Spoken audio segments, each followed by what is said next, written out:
Hey guys, welcome to my channel. So today is Wednesday, new gun Wednesday tayo. Kapi-pick up ko pa lang sa dealer ko, no? Shotgun naman to from Emperor Firearms. So if YouTube is watching, nothing is for sale in this post. Para ano lang to, show and tell video. Okay? Yan, so nabanggit ko Emperor Firearms. I noticed lately parang gumaganda na yung quality or plus yung lineup ng Emperor Firearms. Nung first no nakita ko ang Emperor Firearms, walang ganong pumapansin, and usually super bagsak lang yung presyo kaya siya bibilin. Okay? So, pero lately sabi ko maganda na yung quality. So, etong shotgun na to, wala akong planong bilhin to, pero a few months ago, like 3 months ago, nag-sale yung isang online store. Okay, so nasa US ako doon sa magtatanong, no? So dito pwede kaming bumili online and then i-deliver sa dealer, doon ka mag-fill up ng paperworks. Okay? Doon ka magba-background check. Pero since meron akong concealed carry weapon license, wala nang waiting period. May tumatawag sa akin. Sana patay. Okay, so wala nang waiting period. Basta fill up ko yung paperworks, pwede ko na uwi yung baril. Okay, so yun nga, no? Sana tumigil yung tawag. Yun nga, no? Nag-sale to. Usually, ang normal price niya is, pwede ko ba sabihin yung price? $250. Kaso nag-sale siya ng $139. Kaya sabi ko, okay, kahit wala akong planong bumili niyan, bibili na ako kasi sabi ko sobrang mura eh. So, nilay away ko siya ng 3 months and then, nagulat na lang ako, June na pala, kaya binayaran ko na in full last week. And today, nakuha ko na siya. Papakita ko sa inyo ito yung baril. AJ, can you answer the phone? Tell your mom I'm doing a video. I'm making a video. Answer the phone. Yan. So, 20 gauge shotgun siya, which I like. Bakit? You know, pagka tumatanda ka, ayaw mo na masyadong malakas ng recoil. Pero, eto, papakita ko sa inyo yung shell. Doon sa hindi pa nakakita. Alam ko sa Pilipinas, yung L-top nyo, specific lang sa license eh. Ano ibig sabihin nun? Kung ang baril mo is 9mm, hindi ka pwede bumili ng 20 gauge na shotgun. Okay? So, dito pwede. Yan. So, ito ang 20 gauge. Okay? Ito naman ang 12 gauge. Kita nyo? Parehas sila ng, halos parehas. Parehas sila ng length. Mas payat lang ang 20 gauge. Meaning, mas sa recoil to, mas stained, mas soft ang recoil. Kaya gusto ko ng 20 gauge, no? Hindi siya kasing lakas ng 12 gauge, in the middle lang. If you think about it, 410 nga, yung mas maliit pa, mas manipis ginagamit for self-defense. So, what more ang 20 gauge? Kaya, nagustuhan ko ang 20 gauge Hindi gano'n siya ma-recoil. Okay, so balik tayo dito sa shotgun. Emperor Firearms, siya? Turkish, nakalagay ba rito? Ano naman yata nakalagay? Wala nga paperworks to Alam ko Turkish Firearms to So, isa sa mga viewers ko nagtatanong, Sir, okay ba yung mga Akar, yung mga brand ng Turkish guns na nandiyan sa Pilipinas? Sabi ko, basically pagka gawa sa Turkey, okay naman kasi majority if not all, ng mga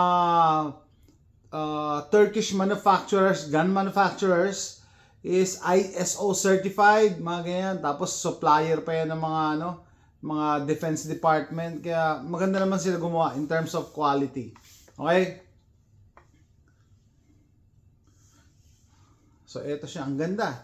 Kaya ako siya binili rin. Maliban sa 20 gauge, maliban sa mura, wood siya. Tapos sa likod may butt pad. Ganda ng wood. Hindi nakalagay ko anong klaseng wood I don't know kung cherry or maple wood.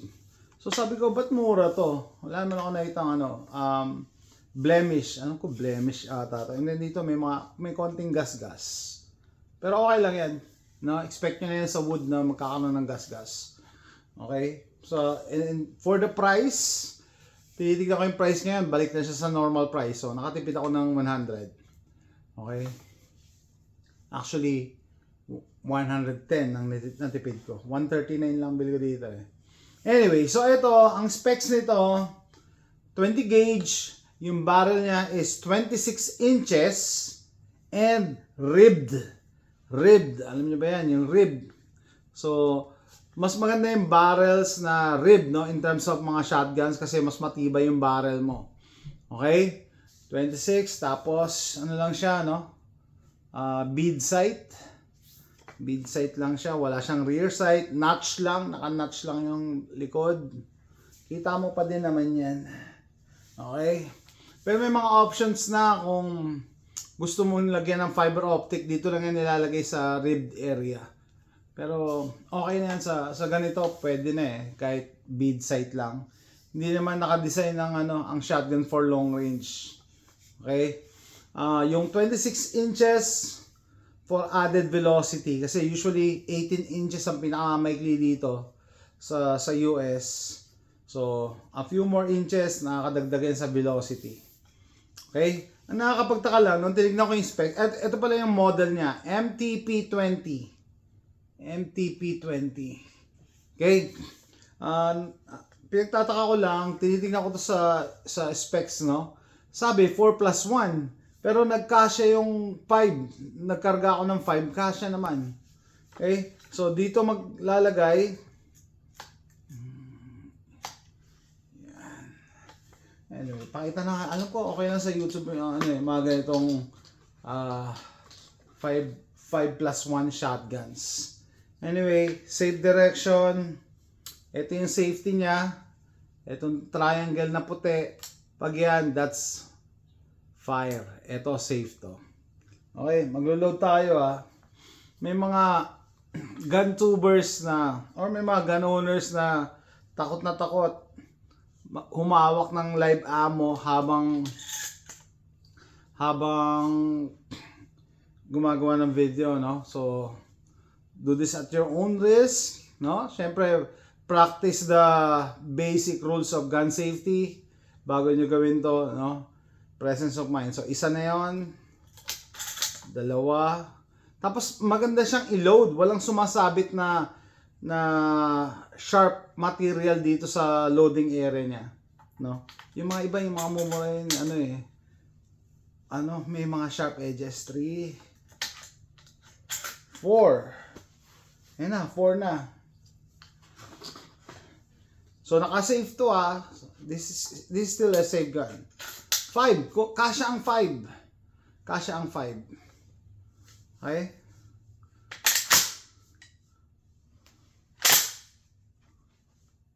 Naka-safe to 1 2. Hindi nag-eject.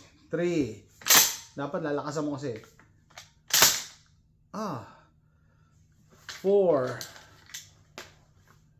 Ano to sa ejection Tignan natin lalakasan. Yung paglalakasan mo. Huwag mo i-baby. Huwag mo i-baby yung pag-rack. So yan, ano na siya, safe Clear. Clear. Walang laman Physical, wala. So switch ko na yung natin, safety, fire, para yung hammer niya hindi naka-cock. Anyway, so 5 kasya, no? So okay. Yun naman kasi yung average. Kaya nagtataka ko ba't nakalagay doon sa specs is 4+1. So 5+1 to. Ibig sabihin, pupunin mo yung magazine tube, tapos kasa mo, tapos maglagay ka pa isa. Yan ang 5+1. And then, napansin ko sa kanya, made in Turkey to, guys. Usually, yung mga shotguns ngayon, dalawa lang ang pinaggagayahan. Either yung Mossberg or Remington 870. So, eto, Remington 870 to. No? Pati yung pag-load, Remington 870. Pati yung crossbolt safety, Remington 870. Yung Mossberg, dito ang safety sa ibabaw. Okay? So, isa pang napansin ko rito, kahit budget shotgun lang siya, dual action bars. Isa, dalawa. Ano yan? Yan yung nakakapit dito sa kasahan na nagkakasa ng bolt. Okay? Dual action bar. So, ibig sabihin, kahit magka-problema ka sa isa, makakasa mo pa din siya. So, ibig sabihin niya, reliable yung barrel. Okay? Yung mga sinaunang barrel, isa lang yung action bar. Ito. Isa lang. Ito, dalawa. So, usually, pag nagka-problema ka doon, wala na. Hindi mo na magagamit yung shotgun mo. Ito, dalawa pa. Makakasa mo pa rin siya. So, yun, natandaan nyo, pag nagkakasa kayo, talagang, ano yun, racket like you mean it. Lakasan nyo. Binibaby ko kanina kasi tatalsik nga sa malayo. Anyway, so, yan siya, no? Naka-pattern sa Remington 870. Kahit hindi nakalagay dun sa specs, ibig sabihin yan, it will take Remington 870 furniture. So, ibig sabihin yung stock, or eto, pwede mong palitan ng Remington 870. Pero, tignan nyo naman yung wood. Yun ang na-attract ako dito eh. Ganda ng wood eh. Oh, ganda.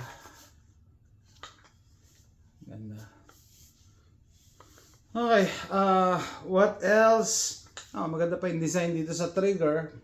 Tapos yung release niya, ito, maganda rin. Meron ako isang shotgun, sharp yung yung lever. Ito hindi. No? Hindi. Okay din siya hawakan. So clear yan.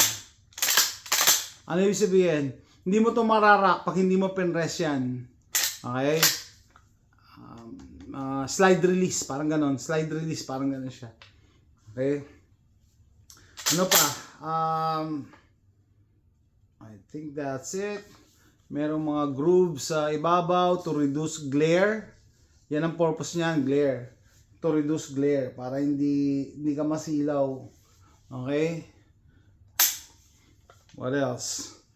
I think nasabi ko na lahat regarding sa firearm na to. Oh, it came with a set of chokes.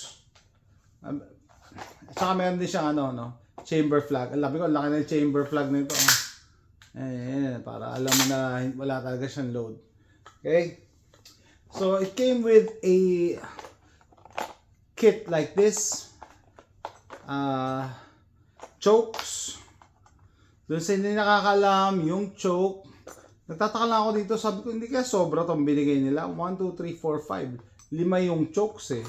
Pero wala naman tong pwestuhan, no? Maski ito, wala eh. Parang nakadesign lang to sa 3 choke eh. Ang ayaw ko lang dito, walang label yung choke nila. Tatansyahin mo lang talaga. So, para saan ang choke? Okay? Kasi hindi lahat ng shotguns pwedeng kabitan ng choke. So, yan, naka-chamber flag tayo. Ito, threaded yung barrel. Threaded. Okay? Ilalagay mo ngayon to. Magti-thread yan. So, depende sa type of choke. Depende sa type of choke. Tapos hihigpitan mo itong tool. Ito, panghigpit dyan. Gagalang yan. Tapos pipihitin mo pa. Ikutin mo lang. Just make sure it's tight. Teka, hindi pa. Ayan, tight. Okay. So, para saan ang choke?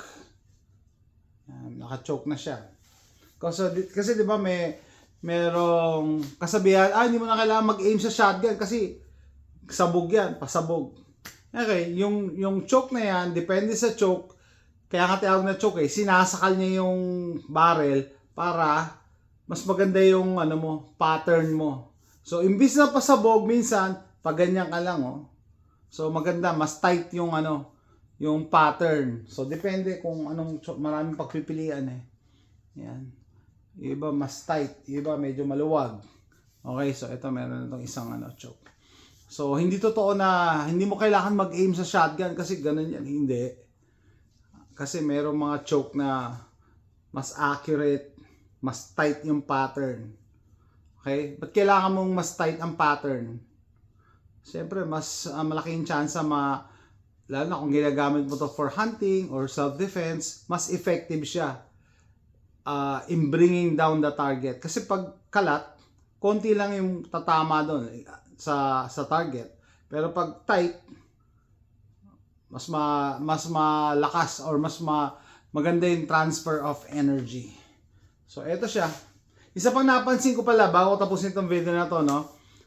Kahit wood furniture siya, hindi siya ganun kabigat. Magaan siya. Parang kabigat lang nito yung mga polymer na or plastic na stocks, no?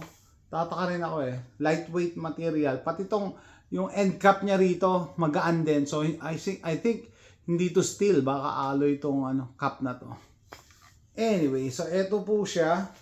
So dun sa nagtatanong sa akin regarding Turkish firearms, Turkish shotgun, pag nakuha nyo siya with a good deal, get it kasi maganda naman ang quality nila.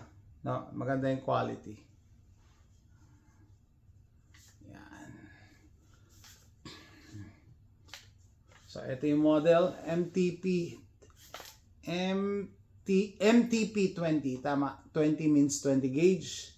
Emperor Firearms.